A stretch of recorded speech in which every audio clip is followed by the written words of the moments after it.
family, where you grew up, and when you got involved in the church in the early years, if you did. Fine. Well, I'm a Kingstonian. My folk hail from Western Jamaica. Father from St. Elizabeth, mother from Hanover. But they met in Kingston, and I was one of three children I had. What I remember of the early years, I was in Allman Town, which is central Kingston. But the years I remember most was I spent, and I like to talk about my years in Trenchtown. Like Marley, I'm in Trenchtown. Okay, so you're a Trenchtown man. Yeah, I'm a Trenchtown person. And that was late 40s and the 50s. My father departed this life when I was 9. And before him, well, one sister before him, one after. So virtually I grew up as an only child, you know, to my mom in the Trenchtown. Where I live in Trenchtown, however, is 6th Street, and a lot of very ambitious people, honest people who call the salt of the earth. And hear them talk about people like Ernie Ranglin and Jimmy Tucker and a number of those other persons, you know, we shared together. I don't think I knew Marley himself, but he probably came right after. Yes. And it was while attending the Denham Town School that I got an opportunity. I sit and was successful in the entrance examination for Kingston Technical, and that's the high school, and, you know, I went to. Very interesting, you know, and tremendous mix of people, and I guess that really, to a large extent, formed, you know, my character. So what kind of student were you? I would say average or perhaps above average.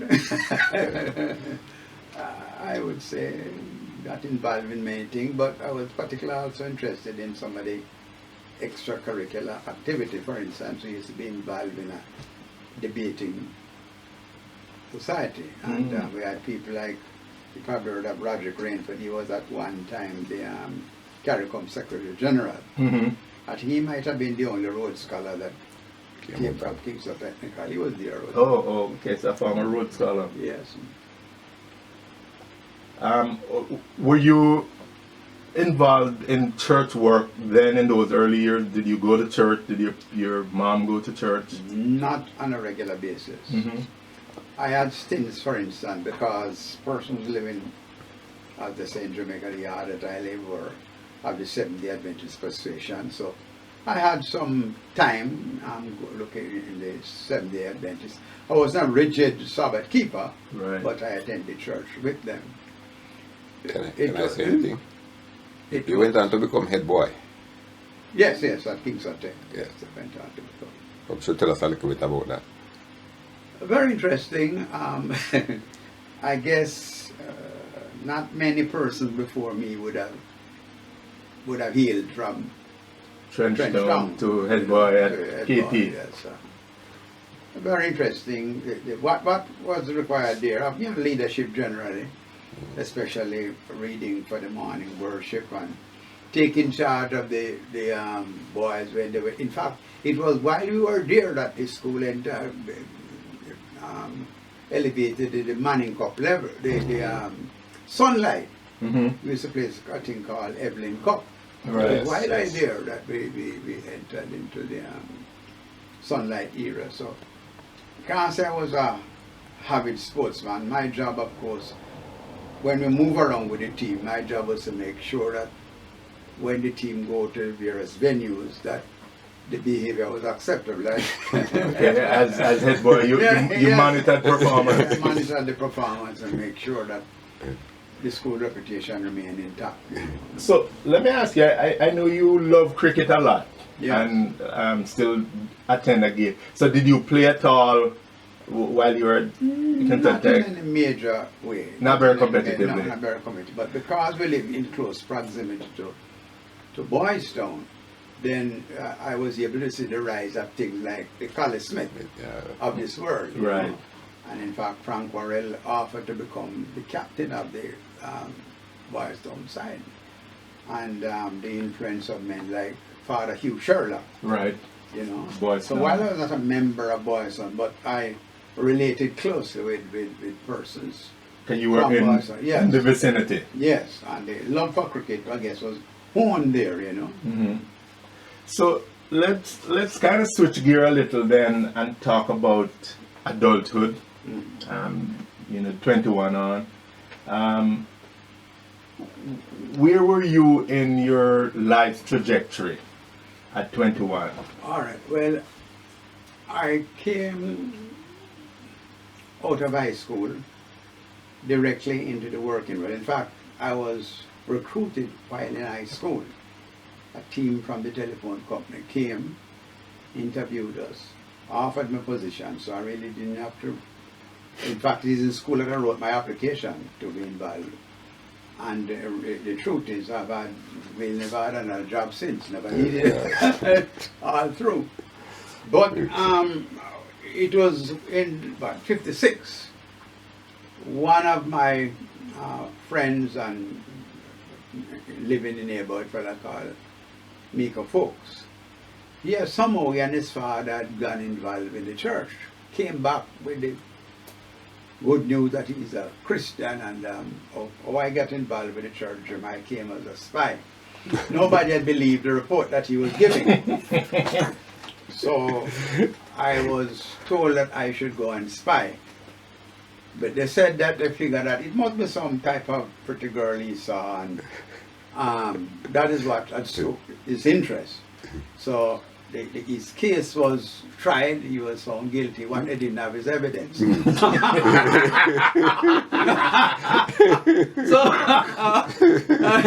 I was asked to go and find the evidence to complete the case. So that's what my entry into So the evidence found you. Thank you very much. I've always said to some people that out of all of that, the question about the attractive young lady, I ended up, as you know, Jim.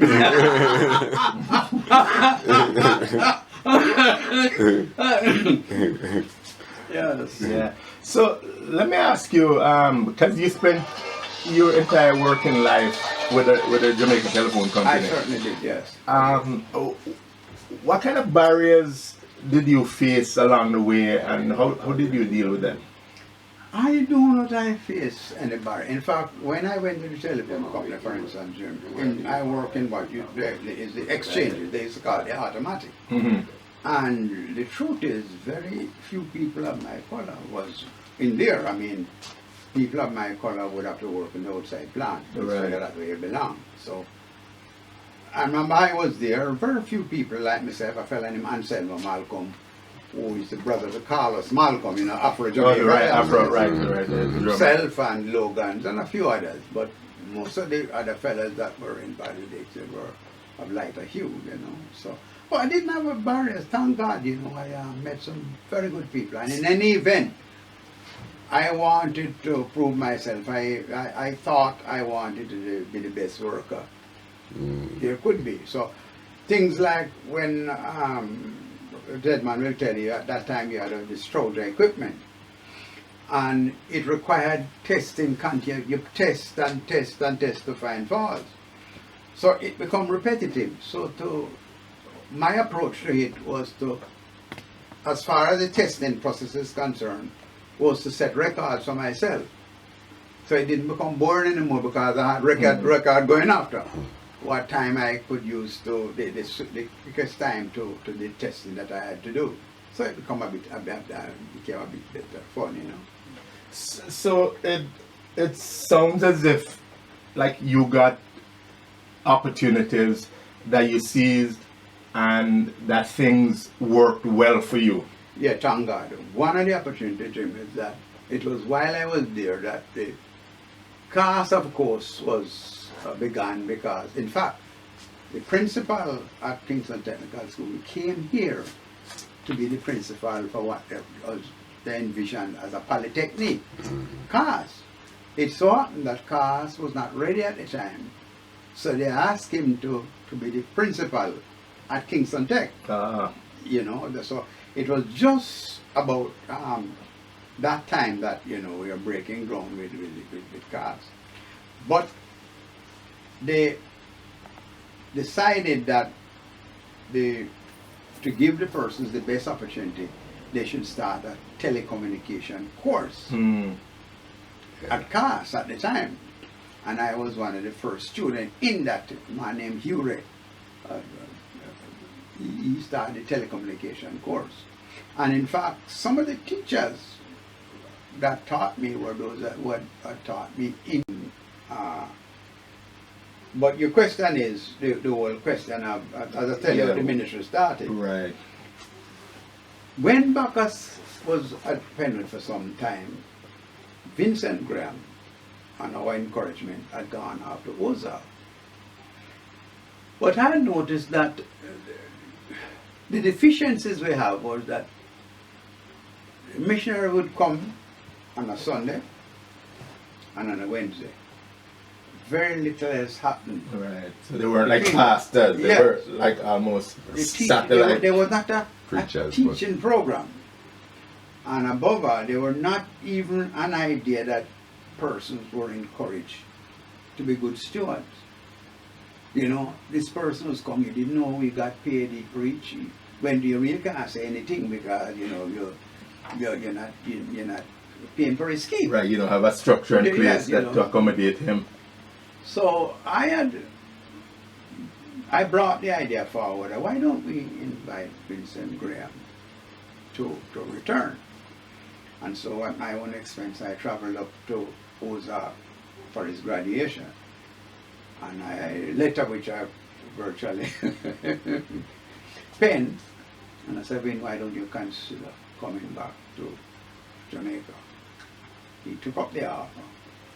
And so what had actually happened, while an amazing thing at the end, we had Vincent Graham returning, as you know they call him missionary. There was Harvey Bacchus and his wife, and there was also Victoria Hines. Her husband by then had left the church in Jamaica and had gone away. So we had really 3 missionary families there. In the process of time, of course, Bacchus went away. Vicky Hines became very, very ill and had to be taken to the United States. Of course, she never returned. She died. Yeah. Then Vincent Graham thought I had to become, that time, the associate pastor. Okay? And that was in the year, I can't remember it so clearly, 28th of February, 1970, if you look at it. Okay. And Delroy Brown, by that time, had also left for San Jose Bible College. And then he left from San Jose, he went to Australia. And so we were there. In about Delroy Brown decided he wanted to return to Jamaica from Australia. And we encouraged him to say, look, there's a work at Portmore. One of our members lived in Portmore, an aged person, I guess somewhere between 60 and 70, and was finding it difficult to commute. Right. And so she asked whether we would consider starting a Sunday school on the carport, which was done. Now, Penwood, of course, Portmore, of course, independent city to be, in fact, was one of the new and exciting, right, and fast-growing cities.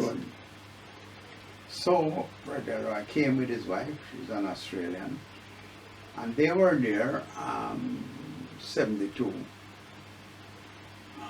In about 73, he said he had spoken to his wife and they decided that he wanted to return to Australia.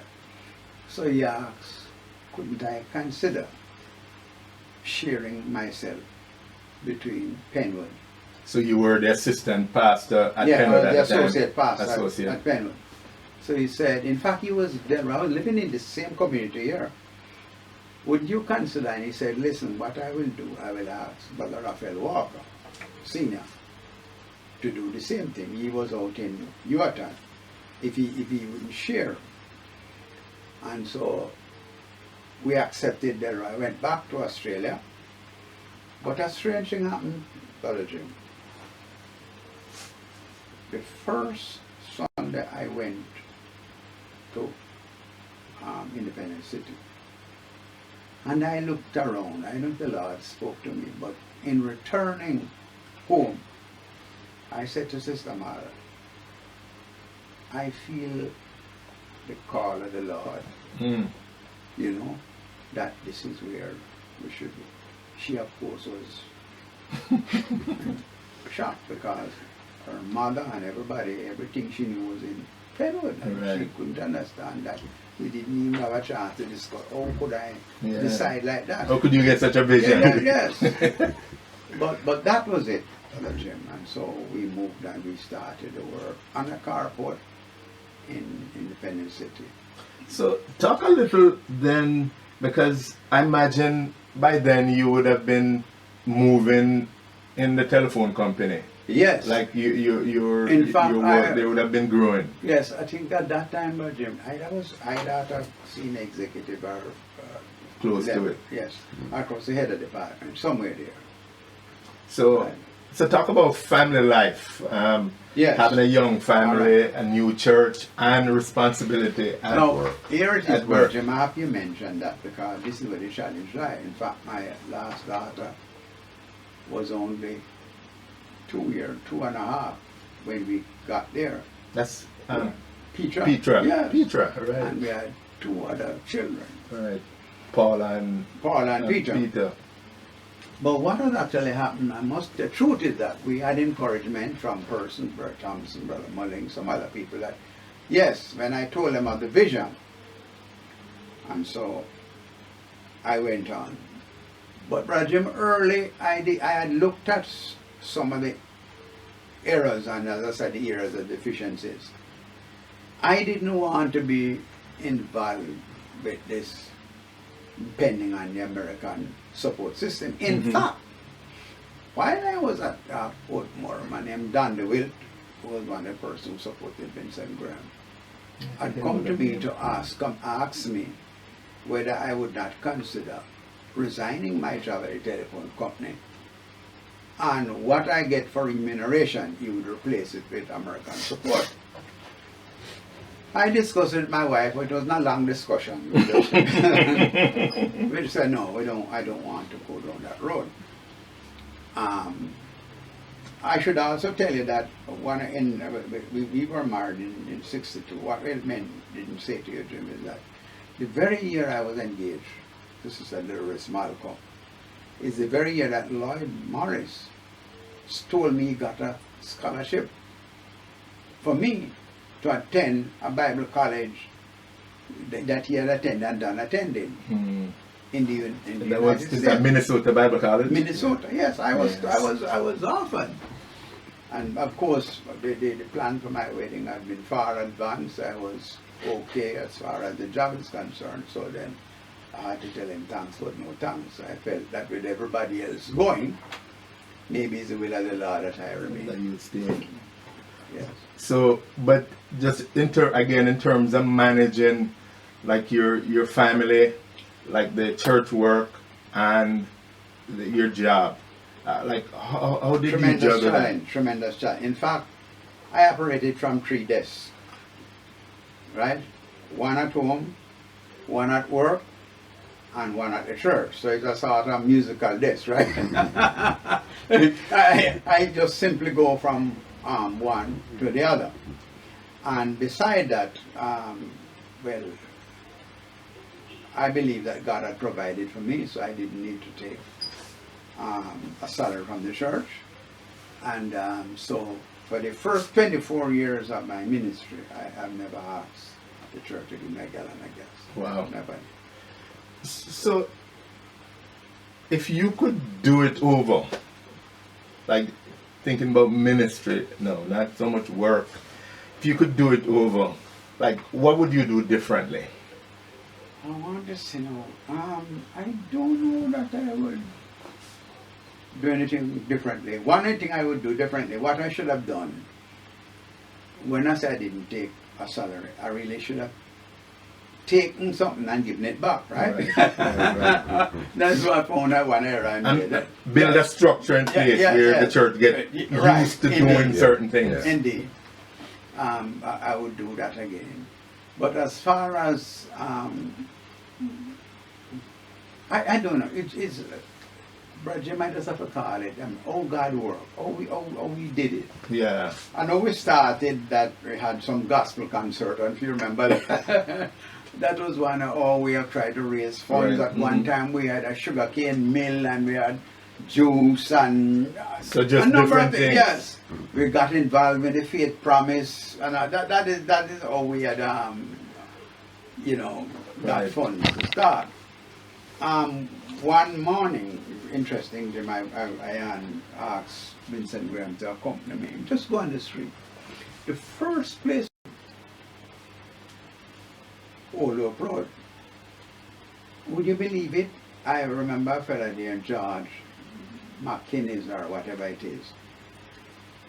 And he said to me, I think I know where there are some lots in Independence City that are being offered. He said, maybe some Matalan company. And so he got me interested. And so we were able to purchase those 2 lots. For the grand sum of $18,000. 18,000. So were they side by side lots? Yes. In fact, it was part of 5 lots. Maybe we should strain ourselves a little more to acquire more than 2. But so it is. That's what we had at the time. In fact, we had to get a loan. Right. Because we didn't have that type of money. I'll do it up here. Yeah. In retrospect. And so that's how we got off the ground. So I haven't been there for time. In fact, no, tell the truth, that little carport, the membership over time was built up to close to 100 in the carport. And we said to ourselves, no, we can't continue anymore. We have to look a place that we can grow and expand. And so that was when this thing came up, and we as I said, put together the funds to start building. Now, that's another interesting thing, Brother Jim.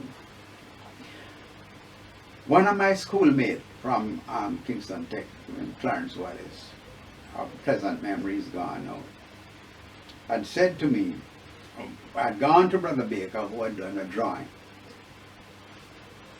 And I told him what we had in mind, but he said, my brother, you can't afford this.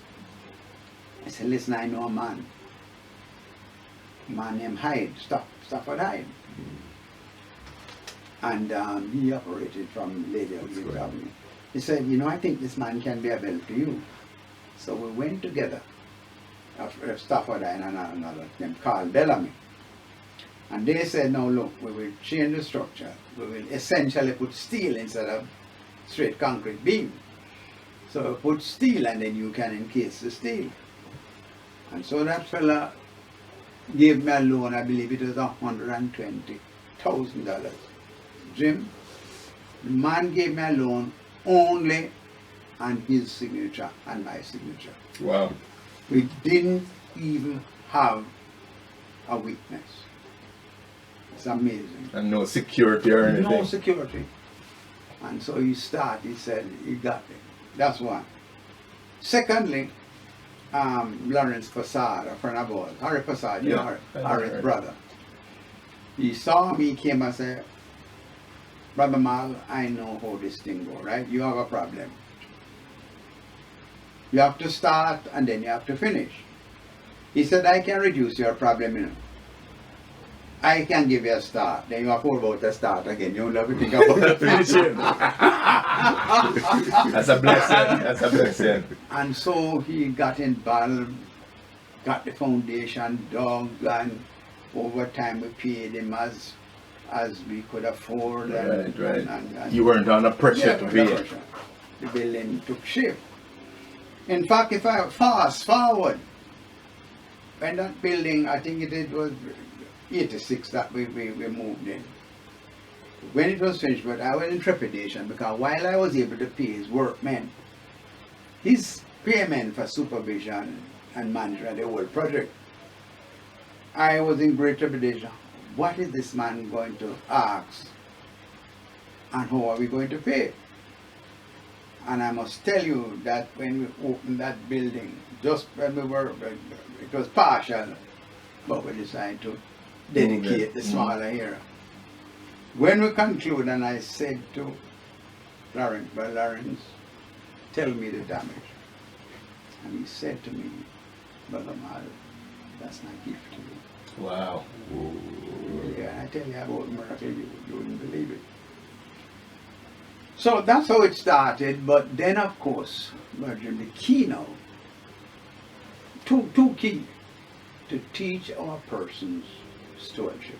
We never learned that in the church. Some of the missionary, that was never even mentioned. Right.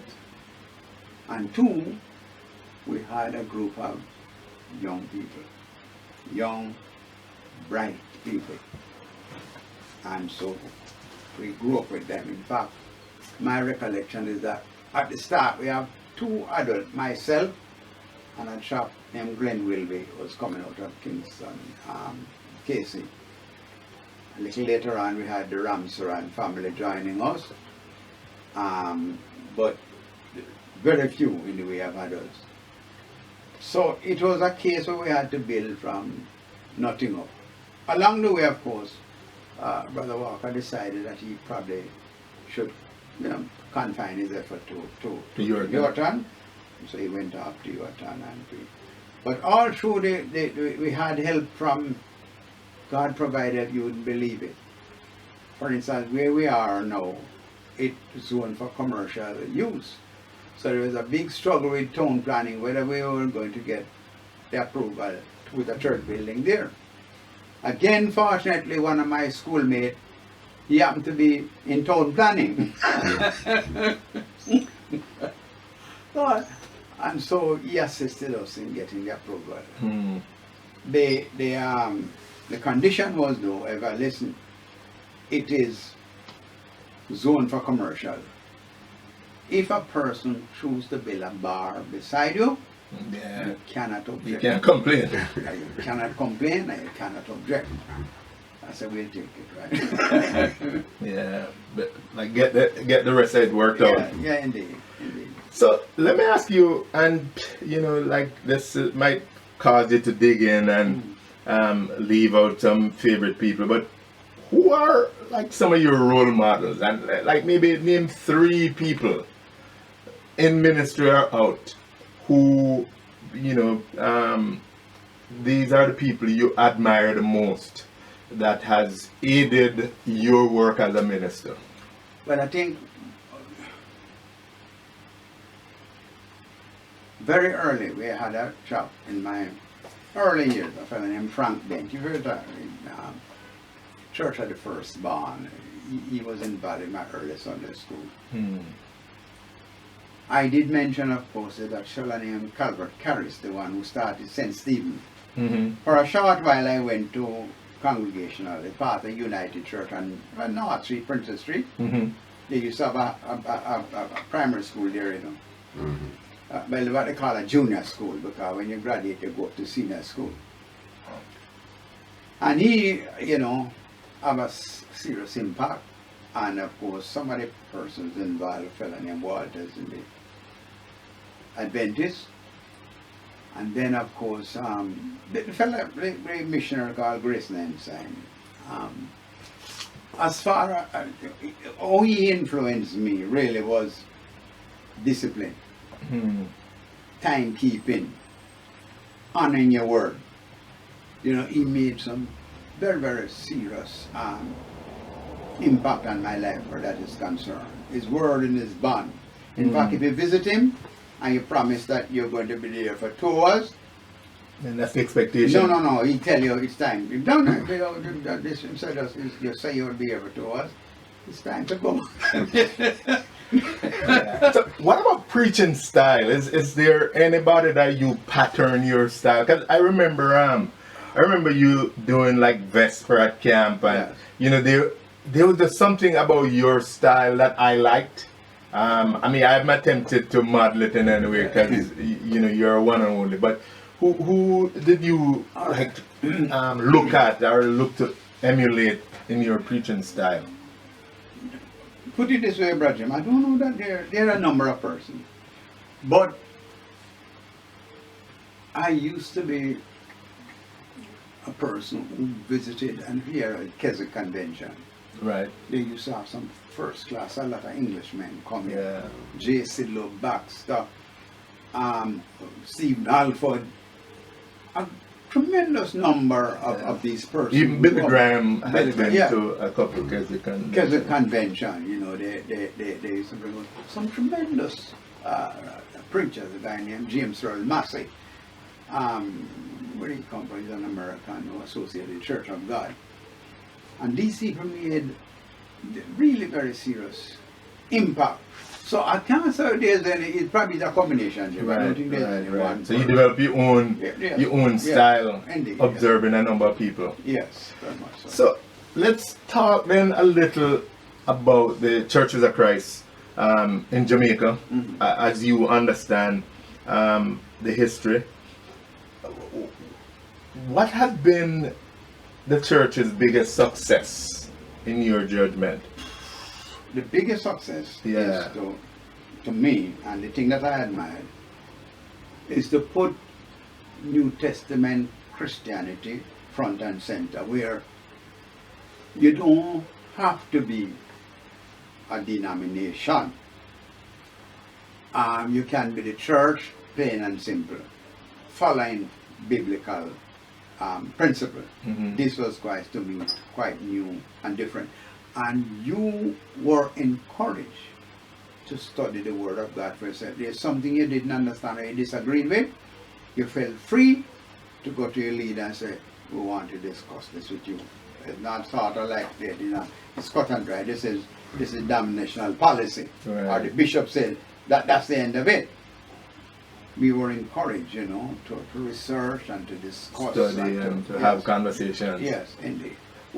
What are some of the big challenges you think that the Churches of Christ in Jamaica is facing today? All right. Well, before we even go what they're facing today,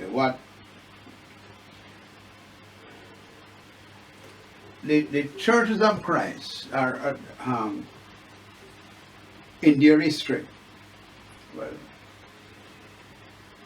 they had decided somehow that they wouldn't have central support. In other words, the support don't go to some central body who is responsible for sending some people to Jamaica and who would be for whom they were responsible. The people that came here came supported by congregation, one or more congregation. So that's number one. Number two, all persons who never taught to give. Number three, the foundation for, like they said to say, the Bible school.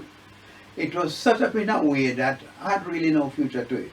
All that happened is that the missionary decided to go back, and that's the end of it. That's the end of it. It had, you know. So these are some of the, and then they started churches basically in rural areas, because apparently how they got the support is the types of report they can send back. Right? More rural, how many better. baptized, and you know, and then of course the rural people have their own way of doing things, and that's how you probably hear the word them say them have a missionary. That's the day when the missionary would come. Then when he returned, people went back to doing their own thing. Of doing things. So the truth is, Jim, it didn't have a future in it, right? In other words, I say, what must have happened to these people? Must they say, so when we are gone, what is going to happen? The churches are essentially in rural areas, and the template I use is like, for instance, the Brethren. They had strong urban churches. Right. And you can go out from the urban center. Galilee, Bethany, heal him, right? Then now they can support. We had some very weak churches, you know, and in fact, and also the effort to get people to go out to the United States to study and return, when you look at that, was a dismal failure. Because people like one person said to me, come back to what? When you come back, Right. who take up your support? You have gone to the United States, you get used to a style Certain and standard lifestyle. of living, then when you come back, they're really nothing. So you are really depending, your lifeline really is depending on the support you get. So in the local church now, look what happened now. Your minister who is there now, right? The person who is reporting to, and the person to whom he's accountable is the person abroad. The local church have very little. In fact, some people think it was a gift that they didn't have to give. Right. And so there was nothing futuristic in it. You know what I mean? I don't know what people imagine. So why they can't say, so when we're gone, what is going to happen?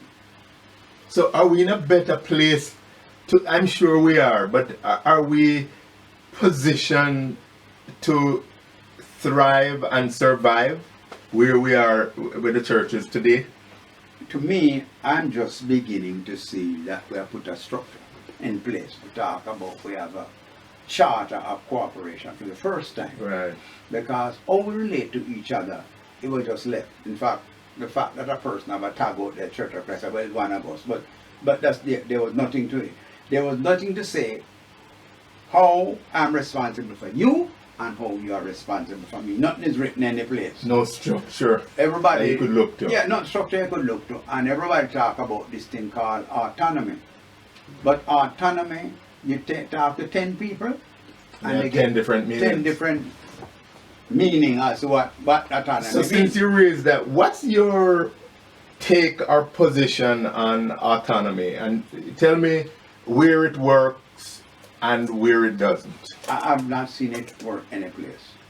And when I say So it's a misnomer. yes, a misnomer. I've been to the Caribbean, I've been to Australia, I've been to the USA. United Kingdom. I've seen it work nowhere. Nowhere it has worked. Okay, that kind of take care of that. What would you regard as your greatest accomplishment as a minister? I mean, I know when you think as broad as you want, just like the one accomplishment you look back and you can talk about it every time with a lot of pride. Well, I don't talk about it, but it's the fact that we came from really nothing. When I got to Portmore, we had 6 members. Only one was new. They were from other Churches from churches. Yes, 6 members. and a garage. And yes, on a carport. When I left, we have close to 300 members. The church is self-supporting. And you have a We were structure. debt-free. Mm. And the church was able to offer me a pension. And they're able to look after. My son is in full-time service now. We are able to, we have a administrator. We pay a caretaker full-time. So you have a structure in place. Yes. You have a structure in place. What's your biggest disappointment? As I said earlier on, it's the fact that there was no template for how the church was to go forward in the future. You know, you have a person who's a minister and some members, and well, that's it. And the intra-church relationship was not established. We had 2 events there. You might have a rally, or you might have, well, what evolved to be a convention. Mm-hmm. You with me? But how we relate, as I said time and time, what am I responsible for you? So what really happened in that case, Jim, that I'm at Portmore. At any time, I could have been taken by any denomination. They could have just made an offer to me that I could refuse. Right. There'd be no... You could just start teaching strange doctrine and... Exactly. You know, there's not a person to whom you are accountable. So that to me is serious weakness. So who are some of the stalwarts that you have worked with in the church? Not just male ministers, but men, women, stalwarts, foreign and local. Like that you can call names and say these are some of the people that have carried this work forward.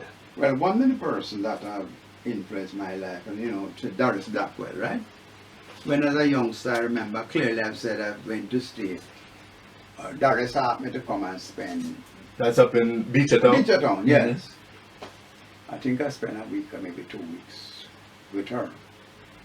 And when I left Doris Blackwell home, it was very clear to me that she convinced me that I had leadership potential, and she expected in the future I would be a leader. So she challenged you? Yeah, challenged me.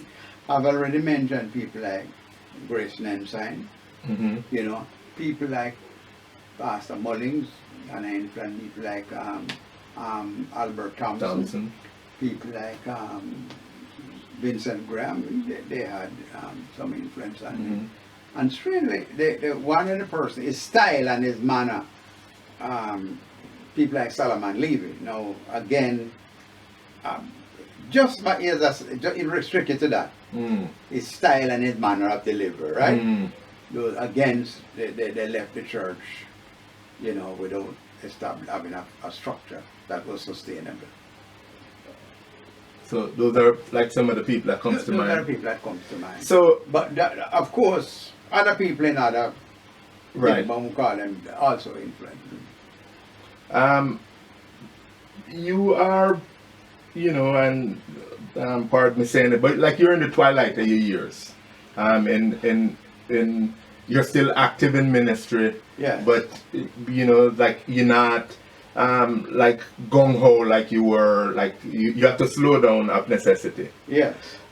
What's urgent for you as you see like your time like running out? What you just need to get done? All right. I see 81 because I'm now 81. One of the things I want to see is that I would want us to have the development of the consumption property. We are now well in the state. We're waiting now to get the work done. We can have an office that will serve both, and I mentioned before, the Jamaica Christian Boys Home. We know that anymore. Right. And also the Church of Christ, Jamaica. We want to, as I say, have a visitors lodge there. So our young people can look at pride at something and say, this is ours. Not just my little thing. Right. This is ours. Also, I look forward to having our own camp facilities. And also, I look forward to the structure for training young leaders, particularly pastors, that we can undertake, finance their training. Yes, that's what I look forward to. So speaking of pastors, your son Peter has followed in your footsteps. Like off camera, we talked about the three areas that he had, like he could see you function. What do you think convinced Peter to follow in your footsteps? As I said, I try to be transparent, right? I did not impress upon him the fact that he ought to be. Right. I try to live a life of example, and he began to see where the church is in my thinking and in my operation. He has a mother who, something, if it means she gets a new dress and there's something for the church would come first. So he know where our heart is. And not only he know our heart is, he saw, oh, God has blessed us tremendously, over the years. And as I said earlier, we left the church with a vibrant congregation, debt-free. In fact, they are thinking of building now. We have, in fact, we can question it. So, did you want like as you know, as you were raising up Peter, did you want him to go into ministry? Is that something you encouraged him to do or wanted him to do? He demonstrated his potential. Mm-hmm. First of all, he made it clear he had a call. God had a call On his life. And from all appearance, okay, and it is, to me, he's a gifted teacher Mm-hmm. and speaker. You with me? Right. So it had to be demonstrated before. Right. But just, I mean, I know every parent have desires for their kids. Yes. You know, you want them to go to school and do well and get a good job and get good salary, get in the profession. Is ministry one of the things you envision for him, even without telling him, talking about it? Is that something that was in your heart for him? It was in my heart, but I didn't want to force the issue. Right. Yeah, I wanted to almost, like I say, to evolve. When I saw the potential, in fact, without any serious pressure on my part, he elected to go to Bible school. Mm. In fact, he'd say one of the persons that influenced him earlier was Denzel, right? Right. But he elected to go to Bible school without any serious inquiry at his own expense. The church never contributed $1 to his study Bible school. So, what are some of the trends you see? And you know, by the way, you mentioned Denzel Holness. I think he influenced me without us ever having a conversation. Yeah. Because when I saw Denzel, I saw an intellectual Yes. who was also Christian. Yes. And that was very appealing to me. I mean, it really just made a mark on my way of thinking Yes. about the work. Mhm. So that he was like really very influential without us having that conversation. You know, He is sincere, he's an unassuming person, and he's committed, you know, that yeah. Well, what are some of the trends you see in the church today? The church in general, and maybe even in the Church of Christ, that you find hard to accept? All right. A number of them. Number one, people have to understand that leadership, right, is a place of serious responsibility. In other words, there are a lot of people like to, when you're a leader, you sit up on a platform and you insist that people call you elder and deacon. No. It's a place of serious responsibility and accountability. That's number one. Number two, we have to come to grips, Brother Jim, with the situation that 80% or over 80% of the people that are in college or higher education are women. We have to deal with that. Right. When I look in the church, I had to say it recently, where are women going to get partners in life? The Moravian, the Baptist, the Methodist are all now Headed by women. And not united. Not united. And the Moravian, Baptist, And the Methodist. they are all headed by women. And it is something that we have to deal with. You can't bury your head in the sand anymore. Mm-hmm. Yeah, you know, something been happening with our male students, Yes. Male workers, Yes. male, just the male in the community where we're not achieving and accomplishing as we should. Yes. And you know, it's not a negative for women to succeed and be doing, but like the society depend on the balance. Yes. And like we're out of balance now. Very much so. And you know, unfortunately, the church has always been dominated by women. Yes. In terms of the numbers. Indeed. And then the few men like ended up in the leadership role. And so, you know, maybe one of the challenges for the church is to look at building a base where they recruit more men.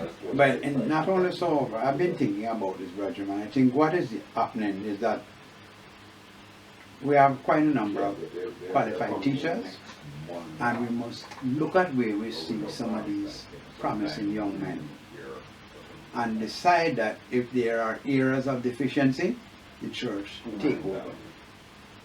You know, it means my extra lesson, whatever we have to do. Right. Some kind of intervention. Intervention is needed. Intervention. So you have like at least 50 years in doing church work. Yes. Well, 56, over 60 years. Okay. So I mean, that's a long time. Just reflecting. If you were to say sum up what you have seen, done, and looking forward to, in a couple of sentences, what would you say? Number one, we must pay attention to structure. With structure, we are paving the way for the future. You with me? Because you are going to have failures in individuals, right? But make sure that we do have a systemic failure. We have a structure that can survive even when men fail. And to me, there is supposed to be a national outlook. To say, for instance, brethren, where don't we have churches? Why don't we have churches there? How are we going to get churches put there? You with me? There's never been a national program that do around which everybody coalesce and can agree and can contribute. There's not that. And to me, we don't have that. It's just a matter of time. You are going to be affected. Oh yeah. If there's no growth, then you know that exactly. Death is coming. Because very often what we are looking at now, and you mentioned the Portmore Church, but looking down the road, if you can take congregation and ask the question, who is coming after the present leader? Right. Key, who is there is coming? Who do we see will succeed the present leadership? And let me tell you something, when we look down, it's almost frightening. Scary. So I have two final questions for you. And one has to do with like what we've been hearing in the news, especially in America, about like priests sexually abusing congregants, but also in the Baptist church, like they did some research recently and they found out that like there was just a high level of sexual abuse in the church by these ministers, and even priests here in Jamaica have been tainted by it. There's this one woman who is active in the movement. She grew up here in Jamaica, and she said she was raped by a priest and impregnated twice, and he encouraged her to have abortion. What's your sense of this business of ministers and church workers abusing their role, abusing children, abusing girls, abusing boys, and just betraying the trust that has been given to them? All right. Well, a few views. Number one, in the Catholic Church, right? I'm yet to see where celibacy of the clergy is taught in Scripture. I don't see it. And to me, when you go down that road, inviting trouble. You invite trouble. Yeah. Number two, I hear when it is Sunday Cleaner, one person is defending another person and saying that he thinks it is something about mental health. Yeah, saw that. My own view is, I believe not mental health, but tiredness. Right? The ministry sometimes is a lonely road. Right?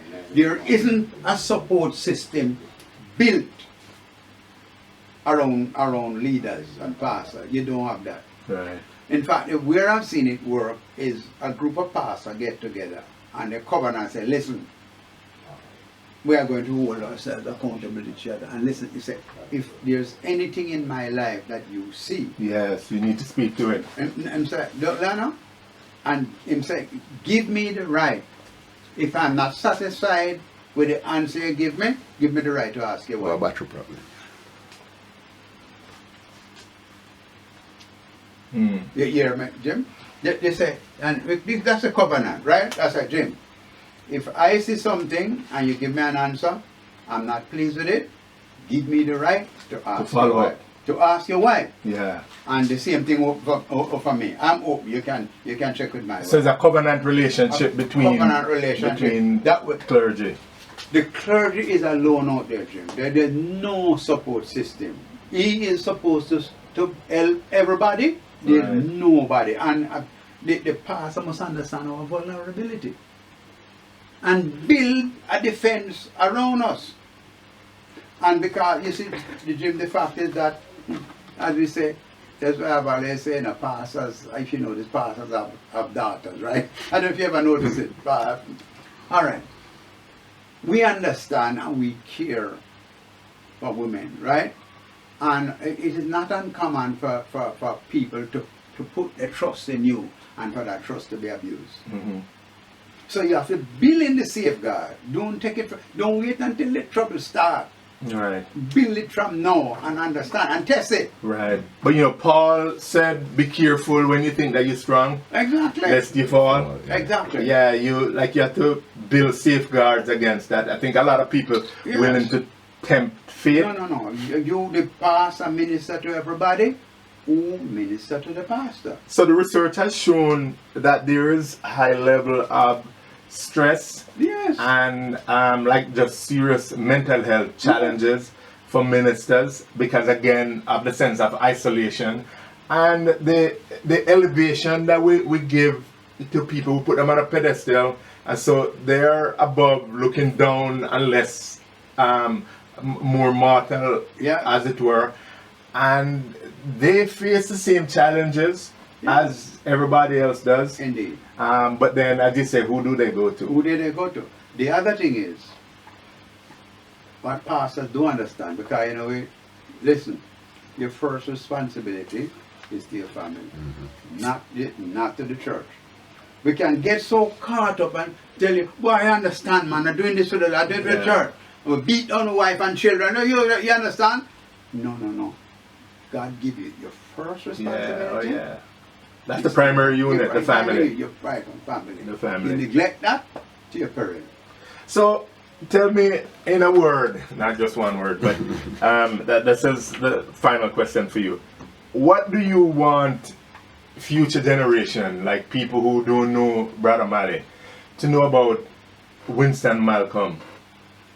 Telephone company exec, minister, Christian, father, husband, community pillar.